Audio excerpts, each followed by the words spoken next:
The painting is entitled Hope. It's the hope for the future. You see the figure walking on lotus, which is a symbol of purity in Vietnam. And the double fish is the sign of prosperity. It's all about happiness, prosperity, sense of well-being, and a sense of hope for the future. We as Americans know nothing about Vietnam as a culture, and certainly we don't know anything about contemporary art in Vietnam. So I thought I could come and work with these artists and in some very small way, you know, be a little drop of water in the ocean of reconciliation between America and Vietnam. So I literally just called a moving company and said, pack me up, I'm moving to Hanoi. This is a long ways from Kansas or Montana, where Suzanne Lecht grew up and studied art history. She came to Hanoi 20 years ago without ever having seen the place before. She did so after the unexpected death of her husband. And since then, she's created a new life for herself and an international market for contemporary Vietnamese art, a form of expression that was totally alien to post-war Vietnam. So it wasn't that this wasn't a sophisticated artistic culture. It was very sophisticated, but from 1930 to 1980, they're documenting all these wars. So then it was after the war ended, all of a sudden, there was no more wars to document. And that was really the beginning. And the Gang of Five really started that road to really contemporary art in Vietnam.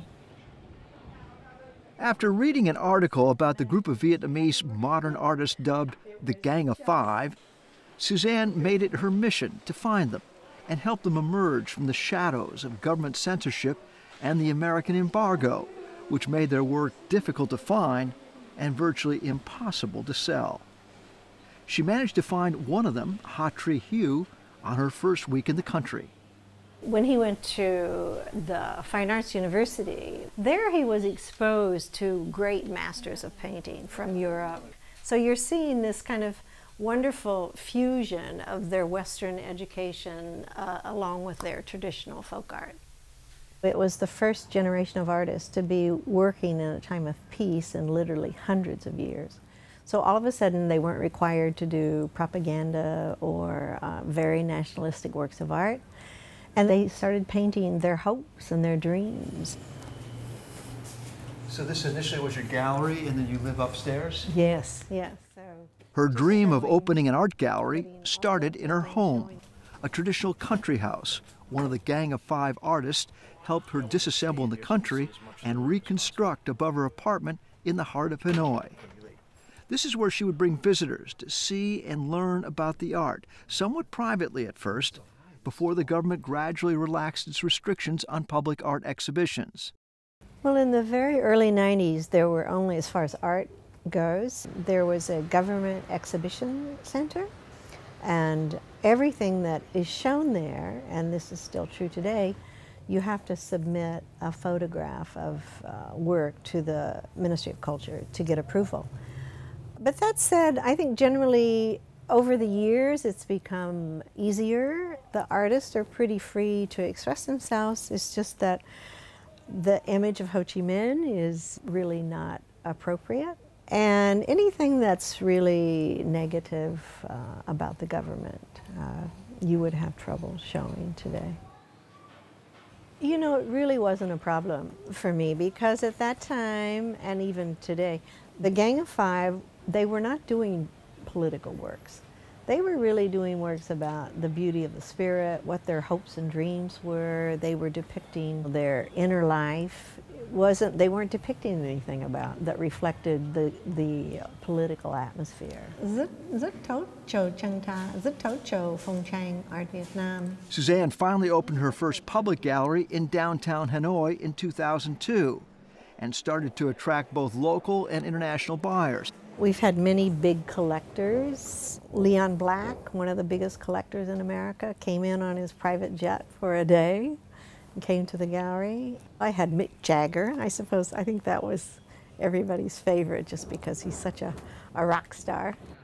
Vietnam's economic growth has been exponential since its adoption of a market-based economy and the lifting of the U.S. trade embargo after diplomatic relations were restored in 1995. Luxury goods, once unfathomable here before and after the war, are an extreme symbol of the rampant consumerism sweeping the country. The local fashion and art scene has also blossomed for a new generation of Vietnamese, which has little reference to either the war or the socialist austerity of the past. So this particular work is about the social transformation of the country. Here you have the nouveau riche, the advertisement of the luxury goods that are only available to a very small percentage, and the rest of Vietnam is down here. So it's this artist's depiction of the inequality of the social transformation.